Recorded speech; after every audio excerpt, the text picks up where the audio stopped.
Welcome to our 3D guide for Ethernet cable pulling.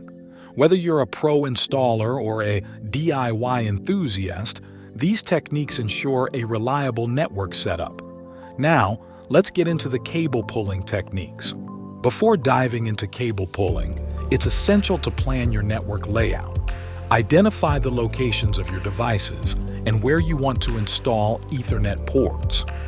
This planning phase is crucial for a successful setup. Choose the right Ethernet cable for your needs. Let us select Cat6 cables, which are best fit for most home applications, providing excellent data transfer speeds and reliability. Ensure you have enough cable length for your planned runs. Inspect the cable path as you would in a real-life scenario. In homes, you might encounter obstacles like walls, ceilings, and floors. Identify the best routes and access points to run your cables efficiently. Now, let's get into the cable pulling techniques. We'll demonstrate the common method using the pull string. For a pull string, tie it securely to the Ethernet cable.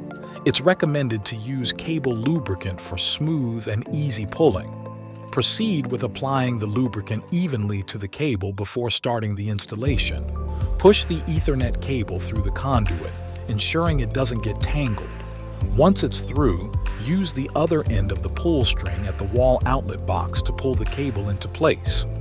Utilize cable guides, pulleys, or conduit systems to guide the cable along the desired route.